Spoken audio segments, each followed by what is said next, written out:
ನೋಡಿ ಪವನ್, ನಿಮ್ಮ ಲಾಜಿಕ್ಕೆ ನನಗೆ ಅರ್ಥ ಆಗಲ್ಲ. ಅಲ್ಲ, ಅಪ್ಪ ಹೇಳರೆ ಅಪ್ಪನ ಮಾತು ತೆಗ್ದು ಹಾಕಂಗಿಲ್ಲ, ನಾನು ಮದುವೆ ಆಗ್ಬೇಕು ಅಂತೀರಿ. ಮತ್ತೆ ನೋಡಿದ್ರೆ ಹುಡುಗಿಗ ಹಂಗದೆ ಹಿಂಗದೆ ಮಾತು ಸರಿ ಆಡಲ್ಲ, ನನಗೆ ಮದುವೆ ಇಷ್ಟ ಇಲ್ಲ ಅಂತೀರಿ. ಇದು ಯಾವ ಥರ ಇದು? ಮದುವೆ ಇಷ್ಟ ಇಲ್ಲ ಅಂದರೆ ಹೇಳ್ಬೇಕು ನೇರವಾಗಿ, ಅಪ್ಪನ ಹತ್ರ ಇಲ್ಲ ನಂಗೆ ಇದು ಬೇಡ ಅಂತ. ನೀವು ಕಡಾಖಂಡಿತವಾಗಿ ಆಗದೇ ಇಲ್ಲ ಅಂದ್ರೆ ಅವ್ರೇನು ತಂದು ಕೊಳ್ಳಿಗೆ ಕಟ್ತಾರ ನಿಮಗೆ? ಇಲ್ಲ, ಅಪ್ಪನ ಮಾತು ತೆಗೆದು ಹಾಕೋಕ್ಕಾಗಲ್ಲ, ನಾನು ಅದನ್ನೇ ಆಗ್ಬೇಕಾಗಿ ಬಂದದೆ ಅಂದರೆ ಅದಕ್ಕೆ ನಿರ್ಧಾರ ಮಾಡ್ಕೊಬೇಕು. ಏನು ಬಂದರೂ ನನ್ನ ಜೀವನದಲ್ಲಿ ಎದುರಿಸ್ತೀನಿ ಅಂತ ಧೈರ್ಯ ಮಾಡಬೇಕಪ್ಪ.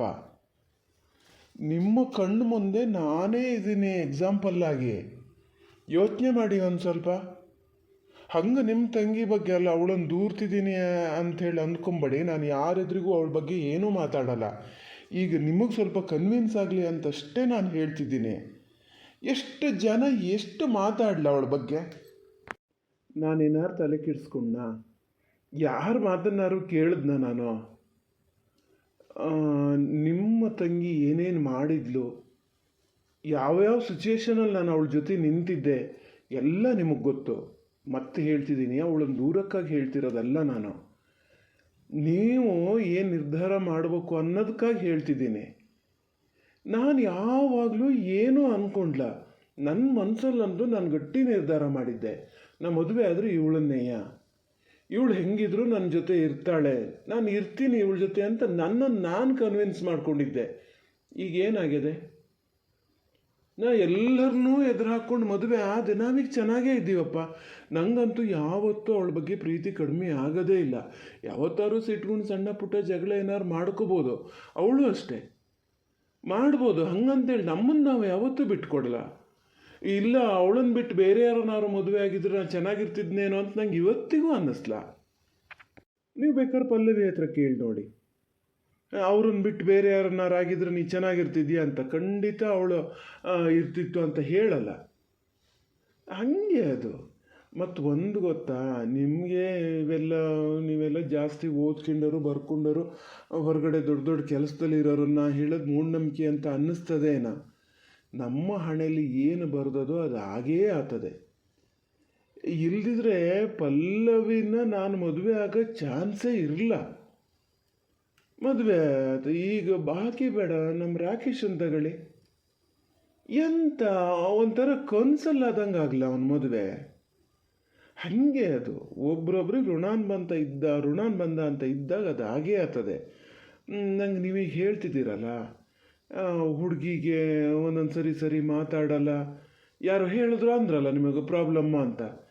ಜನ ಹೇಳಿದ ಮಾತು ನೀವು ಯಾಕೆ ಕೇಳ್ತೀರಿ? ಅವ್ರ ಮಾತೇ ಕೇಳೋಣ ಅಂತ ಮಾಡೋಣ. ಒಂದು ಪಕ್ಷ ನಿಮ್ಮ ಮದುವೆ ಆದಮೇಲೆ ಆ ಹುಡುಗಿಗೆ ಏನಾದ್ರು ಶುರುವಾತು, ಬಿಟ್ಬಿಡ್ತಿದ್ರಾ ಆ ಹುಡುಗಿನ? ಅದು ಮದುವೆ ಆದಮೇಲಿನ ಕತೆ ಬಾವ, ಮದುವೆ ಆಗಲಲ್ಲ ಇನ್ನೋವ. ಒಂದೊಂದು ಸತಿ ಎಷ್ಟು ಇದು ಮಾಡ್ತಾಳೆ ಗೊತ್ತಾ ಅವಳು. ಚೆನ್ನಾಗಿ ಆಡ್ತಾನೆ ಇಲ್ಲ ನನಗೆ ಮಾತಾಡೋಕ್ಕೆ ಇಂಟ್ರೆಸ್ಟ್ ಇಲ್ಲ ಅಂತ ಪಟ್ಟ ಫೋನ್ ಕಟ್ ಮಾಡ್ತಾಳೆ. ನಂಗೆ ಹೆಂಗೆ ಆಗಬೇಡ ನೋಡೋಣ ಹೇಳಿ. ಹೆಂಗಾಗೋದು ಬೇಡ. ನಾವೊಂದು ಹೇಳ್ತೀನಿ ಕೇಳ್ತೀರಾ? ಮದುವೆಗೆ ಮುಂಚೆ ನಿಮ್ಗೆ ಇವೆಲ್ಲ ಗೊತ್ತಾಗಿದ್ದು ಒಳ್ಳೇದಾಯ್ತು. ಮದುವೆ ಆದಮೇಲೆ ಸ್ವಲ್ಪ ನಿಮ್ಮನ್ನು ನೀವು ಅಡ್ಜಸ್ಟ್ ಮಾಡ್ಕೋಬೋದು. ಇಲ್ಲ ಹುಡುಗಿ ಹಿಂಗಿರ್ತಾಳೆ ಅಂತೇಳಿ ದೊಡ್ಡ ನಿರೀಕ್ಷೆ ಇಟ್ಕೊಂಡು ಆಗಿ ಕೊನೆಗೆ ಹಿಂಗೆ ಗೊತ್ತಾಗಿದ್ರೆ ಭಾಳ ಡಿಸಪಾಯಿಂಟ್ ಆಗ್ತಿತ್ತು ನಿಮಗೆ. ಈಗ ಆ ಪ್ರಾಬ್ಲಮ್ ಏನಿಲ್ಲ. ಒಂದೊಂದು ಸತಿನಾರು ಚೆನ್ನಾಗಿ ಮಾತಾಡ್ತಾಳಲ್ಲ, ಅದಕ್ಕೆ ಸಮಾಧಾನ ಪಡಿ. ನನಗೂ ಹೇಳಿದ್ರು ಯಾರೋ ಏನೋ ಸ್ವಲ್ಪ ಪ್ರಾಬ್ಲಮ್ ಅಂತೆ ಅಂತ.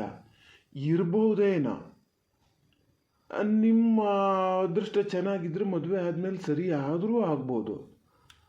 ಅದೃಷ್ಟ ಕೆಟ್ಟರು ಮದುವೆ ಆದಮೇಲೆ ಶುರು ಆಗಿದ್ರೆ ಏನು ಮಾಡ್ತಿದ್ರಿ ನೀವು? ಅದೇ ಹೇಳಿದ್ನಲ್ಲ ನಾನೀಗ. ನೋಡೋಣ, ಚೂರು ಅಡ್ಜಸ್ಟ್ ಆಗಿ ನೀವೇ. ಮತ್ತೊಂದು ಸರಿ ಅವರಿಗೆ ಗೊತ್ತಾಗುತ್ತಲ್ಲ ಅವ್ರು ಮಾಡಿದ ತಪ್ಪು ಅಂತ, ಮತ್ತೆ ಬಂದು ಸಾರಿ ಕೇಳ್ತಾರೆ ನೋಡಿ. ಆವಾಗ ಅದರಲ್ಲಿರೋ ಗಮ್ಮತ್ತೇ ಬೇರೆ. ಅವರಾಗ ತಪ್ಪು ಮಾಡಿಕೊಂಡು ಮತ್ತೆ ಬಂದು ಸಾರಿ ಕೇಳ್ತಾರಲ್ಲ, ನಿಮ್ಮ ಮದುವೆ ಆದಮೇಲೆ ಗೊತ್ತಾಗ್ತದೆ ಅದೆಲ್ಲ ಏನು ಅಂತ. ನೀವು ತಲೆ ಕೆಡಿಸ್ಕೊಂಬೇಡಿ. ನೀವು ಹೇಳಿದ್ರಿ ಅಂತ ನಾನು ಮೊನ್ನೆ ಹೋಗಿ ಬಂದೆ ಅವ್ರಿಗೆ. ನಾನು ನಿಜವಾಗ್ಲೂ ಯಾವ ಹುಡುಗಿಯರನ್ನೂ ಆ ಥರ ಟೆಸ್ಟ್ ಮಾಡೋಕ್ಕೆ ಅಂತ ಮನೆಗೆ ಹೋದವನೇ ಅಲ್ಲ ನಾನು. ನನಗೆ ಒಂಥರ ಅಳುಕಿತ್ತು ಗೊತ್ತಾ. ಆದರೆ ಇಷ್ಟು ಚೆನ್ನಾಗಿ ಮಾತಾಡ್ಸಿದ್ರು. ಮನೇಲಿ ಎಲ್ಲರೂ ಭಾಳ ಗೌರವ ಕೊಟ್ರಪ್ಪ. ಶ್ರೀಮಂತಿಕೆ ಅದೇ ಅಂಥೇಳಿ ಆ ದೌಲತ್ತು ಅವ್ರು ತೋರಿಸ್ಲೇ ಇಲ್ಲ. ನಾನು ಸಾಧಾರಣ ಸುಮಾರು ಜನ ಸಾಹುಕಾರರ ಮನೆಗೆಲ್ಲ ಹೋಗೀನಿ. ರಘುವೀರ್ ಮಾವನ ಮನೆ ಬಿಟ್ಟರೆ ಇವ್ರ ಮನೆಯಲ್ಲೇ ನಂಗೆ ಆ ಥರದ ನಡವಳಿಕೆ ನಾನು ನೋಡಿದ್ದು. ಆ ಲೆಕ್ಕಕ್ಕೆ ಏನೋ ತೊಂದರೆ ಆಗಲ್ಲ ಅಂತ ಅನ್ನಿಸ್ತದೆ. ತೊಂದರೆ ಬಂದರೂ ನಾ ಜಯಿಸ್ತೀನಿ ಅಂತ ನಿಮ್ಮ ಮನಸ್ಸಲ್ಲಿ ನೀವು ನಿರ್ಧಾರ ಮಾಡಿ. ಈಗ ನೋಡಿ ನಿಮ್ಮ ಜೀವನ ಆಮೇಲೆ ಹೆಂಗಿರ್ತದೆ ಅಂತ. ಇಲ್ಲ ಅದೆಲ್ಲ ಆಗಲ್ಲ, ನಂಗೆ ಒಳ್ಳೆ ರೀತಿಲಿ ಜೀವನ ನಡ್ಸೋಕೆ ಆಗೋದೇ ಇಲ್ಲ ಅಂತ ನಿಮ್ಗೆ ಮನಸ್ಸಲ್ಲಿ ಏನಾರು ಇದ್ದರೆ ಈಗಲೂ ಹೇಳ್ತಾ ಇದ್ದೀನಿ, ಮದುವೆ ಕ್ಯಾನ್ಸಲ್ ಮಾಡಿಬಿಡಿ. ಮತ್ತು ನಿಮ್ಮ ಮನಸ್ಸಲ್ಲಿ ಒಂದು ಇಟ್ಕೊಂಡು ಬಾಯಲ್ಲಿ ಒಂದು ಹೇಳ್ಕೊಂಡು ಆ ಹುಡುಗಿನ ಮದುವೆ ಆಗಿ ನಾಳೆ ಅವಳಿಗೆ ಏನೋ ತೊಂದರೆ ಕೊಡಬೇಡಿ. ಅವಳು ಅಕಸ್ಮಾತ್ ಏನಾರು ತಪ್ಪು ಮಾಡಿದ್ರು ನೀವು ಅದನ್ನು ಸುಧಾರಿಸ್ಕೊಂಡು ಹೋಗೋ ಶಕ್ತಿ ಇರಬೇಕು. ಯಾಕಂದರೆ ಈಗ ಮದುವೆ ಕ್ಯಾನ್ಸಲ್ ಮಾಡೋ ಅಧಿಕಾರ ಇರೋದು ನಿಮ್ಮ ಕೈಯಲ್ಲೇ. ಈಗ ಎಷ್ಟಂದ್ರೂ ಹೆಣ್ಮಕ್ಳು ಅವರು ಅಪ್ಪ ಹೇಳಿದ ಮಾತು ತೆಗೆದುಹಾಕೋಕ್ಕಾಗಲ್ಲ.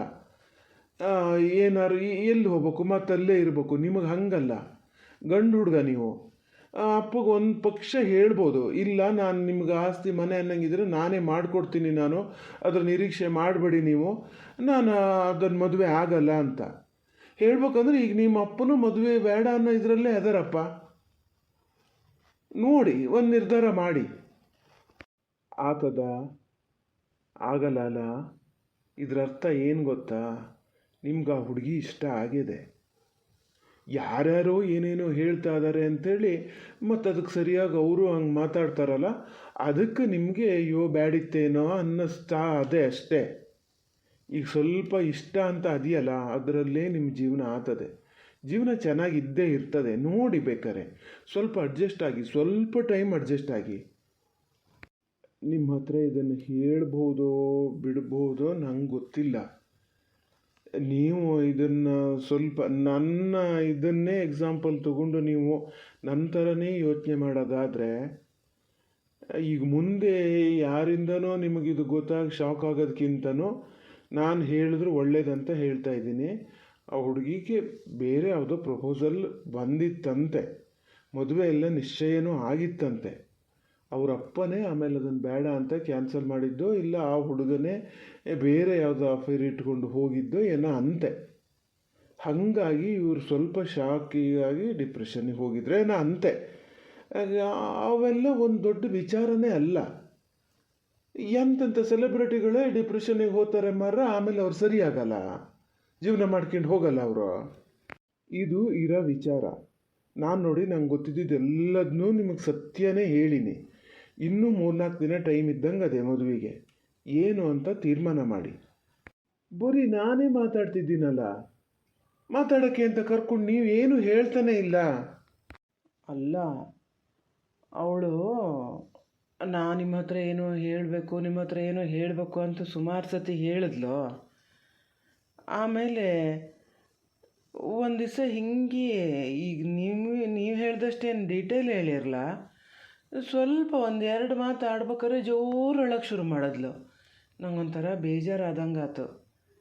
ಬೇಡ ಬಿಡಿ, ನೀವೇನು ಹೇಳೋದು ಬೇಡ ಅಂತ ನಾನು ಹಾಗೆ ಫೋನ್ ಇಟ್ಟೆ ಅಷ್ಟೇ. ಆಮೇಲೆ ಮತ್ತೆ ಆ ವಿಚಾರನೇ ಎತ್ತಲ. ನೋಡಿ, ಅವಳೊಂಚೂರು ಹೇಳ್ಬೇಕಾರೆ ಹತ್ಲು ಅಂತಲೇ ನಿಮ್ಗೆ ಎಷ್ಟು ಬೇಜಾರಾಗ್ತದ. ಈಗ ನೀವು ಇಲ್ಲ ನಿಮಗೆ ಯಾವುದೋ ಅಫೇರ್ ಇತ್ತು ಅದಕ್ಕೆ ನಾನು ನಿಮ್ಮನ್ನು ಬಿಡ್ತಿದ್ದೀನಿ, ಮದುವೆ ಆಗಲ್ಲ ಅಂತ ಹೇಳಿದ್ರೆ ಇನ್ನೆಷ್ಟು ಬೇಜಾರಾಗಲ್ಲ.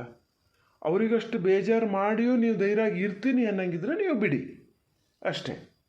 ಮಾತ್ರ ಪವನ್, ಒಂದು ಮಾತು ಹೇಳಿರ್ತೀನಿ, ಯಾವ ಕಾರಣಕ್ಕೂ ಮದುವೆ ಆದಮೇಲೆ ಅವ್ರ ಹಿಂದಿನ ವಿಚಾರನ ನೀವು ಎತ್ತಲೇಬೇಡಿ. ನಿಮ್ಮನ್ನು ಮದುವೆ ಆದಮೇಲೆ ನಿಮ್ಮ ಜೊತೆ ಹೆಂಗಿರ್ತಾರೆ ಅದು ಮಾತ್ರ ಮುಖ್ಯ ನಿಮಗೆ. ನಾನು ಆ ಹುಡುಗಿನ ನೋಡಿದ ಪ್ರಕಾರ, ಅವ್ರ ಮನೆ ವಾತಾವರಣ ನೋಡಿದ ಪ್ರಕಾರ ಅವ್ರು ತುಂಬ ಚೆನ್ನಾಗಿರ್ತಾರೆ. ನಂಬಿಕೆ ಉಳಿಸ್ಕೊಬೋದು, ನಂಬಿಕೆ ಕೆಡಿಸ್ಕೊಳ್ಳೋಂಥ ಕೆಲಸ ಅವ್ರು ಮಾಡಲ್ಲ. ಹಾಗೇನಾರು ಮಾಡೋದು ಕಾಲಕ್ಕೆ ಬೇಕಾದ್ರೆ ನೋಡ್ಕೊಳ್ಳೋಣ, ಮಾಡಲ್ಲ. ನೀವು ಮಾತ್ರ ಧೈರ್ಯದಲ್ಲಿರ್ಬೇಕು. ಸಣ್ಣ ಪುಟ್ಟವೇನಾರು ಬಂದರೂ ನಾನು ಸುಧಾರಿಸ್ಕೊಂಡು ಹೋಗ್ತೀನಿ ಅನ್ನಂಗೆ ಇರಬೇಕು. ಆವಾಗ ನಿಮ್ಮ ಜೀವನವೂ ಚೆನ್ನಾಗಿರ್ತದೆ, ಅವ್ರ ಜೀವನವೂ ಚೆನ್ನಾಗಿರ್ತದೆ. ನೀವು ಫೋನಲ್ಲಿ ಮಾತಾಡೋಷ್ಟೊತ್ತಿಗೆ ಈಗಿಲ್ಲಿ ಮಾತಾಡೋಷ್ಟೊತ್ತಿಗೆಲ್ಲ ಹೌದು ಕರೆಕ್ಟು ನಾನು ನಿರ್ಧಾರ ಮಾಡಬೇಕು, ಆ ಹುಡುಗಿನೇ ಮದುವೆಯಾಗಿ ಅವಳ ಜೊತೆನೇ ಇರಬೇಕು ಅನ್ನಿಸ್ತದೆ. ಮತ್ತೊಂದು ಸರಿ ಒಬ್ಬನೇ ಕೂತ್ಕೊಂಡು ಏನಾದ್ರು ಯೋಚನೆ ಮಾಡೋಷ್ಟೊತ್ತಿಗೆ ಅಯ್ಯೋ ದೇವ್ರೆ ಏನಾಗ್ತದೇನೋ ಅನ್ನೋ ಭಯ. ಅದೇ ಕಾರಣಕ್ಕೆ ನಾನು ಮದುವೆ ಸಿಂಪಲ್ಲಾಗಿರಲಿ ಅಂದಿದ್ದು ಗೊತ್ತಾ. ಆ ಒಂದು ಎಂಗೇಜ್ಮೆಂಟಲ್ಲಿ ಒಂದು ಸೀರೆ ಉಡ್ಲಾ ಅಂತಲೇ ನಮ್ಮ ಅಪ್ಪ 100 ಸತಿ ಹೇಳಿದ್ರೆ ನಮ್ಮ ಮನೇಲಿ ಎಲ್ಲರೂ ಹೇಳಿದ್ರು. ಅವಳಿಗೆ ಏನು ಮೂಡ್ ಚೇಂಜ್ ಆಗಿತ್ತೇನೋ, ನಾನು ಅಲ್ಲಿ ಹೇಳಿದ್ರು ಅವಳು ಉಡ್ಲೇ ಇಲ್ಲ. ಇನ್ನು ಮದುವೆಗೆಲ್ಲ ಅಷ್ಟೊಂದು ಜನ ಬಂದಾಗ ಒಬ್ರನ್ನ ಮಾತಾಡಿಸ್ದೇ ಇರೋದು, ಅವಳಿಗೆ ಇದ್ದಕ್ಕಿದ್ದಂತೆ ಸುಸ್ತಾಗಿ ಆಮೇಲೆ ಸಿಟ್ಟಿಗಿಟ್ಟು ಬರೋದು. ಯಾಕೆ ಸುಮ್ಮನೆ ನಮ್ಮದನ್ನು ನಾವೇ ಪ್ರಚಾರ ಮಾಡ್ಕೊಬೇಕು. ಅದಕ್ಕೆ ಬೇಡ, ಸಿಂಪಲ್ಲಾಗಿ ಆಗಿಬಿಟ್ರೆ ನೋಡೋಣ, ದೇವ್ರು ನಡೆಸ್ಕೊಟ್ಟು ಎಲ್ಲ ಸರಿಯಾಗಿ ಆದರೆ ಆಮೇಲೆ ಏನಾದ್ರು ಫಂಕ್ಷನ್ ಗ್ರ್ಯಾಂಡಾಗಿ ಮಾಡೋಣ ಅಂತ ಯೋಚನೆ ಮಾಡಿದೆ ನಾನು. ಒಳ್ಳೆ ನಿರ್ಧಾರನೇ ಮಾಡಿರಿ.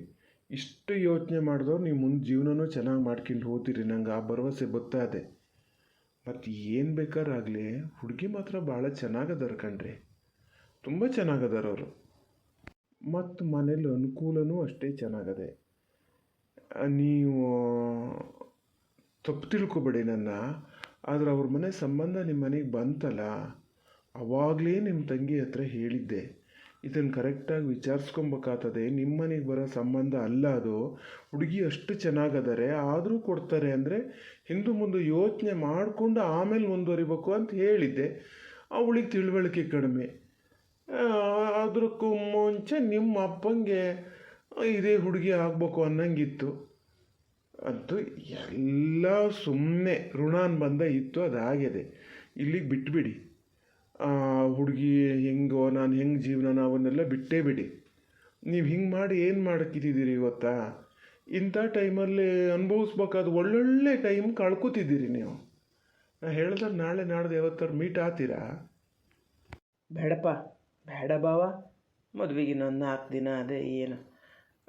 ಫೋನು ಮಾಡಿದ್ಲು ಅವಾಗ ಒಂದು ಸತಿ, ನಾನು ರಿಸೀವ್ ಮಾಡಲ, ಆಮೇಲೆ ಮನೆಗೆ ಹೋಗಿ ಫೋನ್ ಮಾಡ್ತೀನಿ ನಾನು.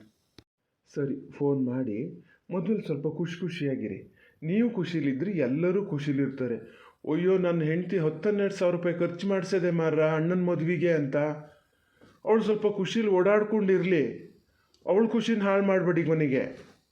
ಆಯ್ತು ಬಾವ, ಗ್ಯಾರಂಟಿ. ಯಾರಿಗೆ ಏನು ತೊಂದರೆ ಆದರೂ ನಿಮ್ಮ ಹೆಂಡ್ತಿಗೆ ತೊಂದರೆ ಆಗಕ್ಕೆ ಬಿಡಲ್ಲ ಆತ. ನನ್ನ ಹೆಂಡ್ತಿಗೆ ತೊಂದರೆ ಆಗೋಕ್ಕೂ ಬಿಡಬೇಡಿ, ನಿಮ್ಮ ಹೆಂಡ್ತಿಗೆ ತೊಂದರೆ ಆಗೋಕ್ಕೂ ಬಿಡಬೇಡಿ. ನಡೀರಿ ಹೋಗೋಣ. ಈಗ ನಮ್ಮನೆಗೆ ಕೋರೋಟಕ್ಕೆ ಬರೋದೇ ಇಲ್ಲ ಅಂತ ಆತ.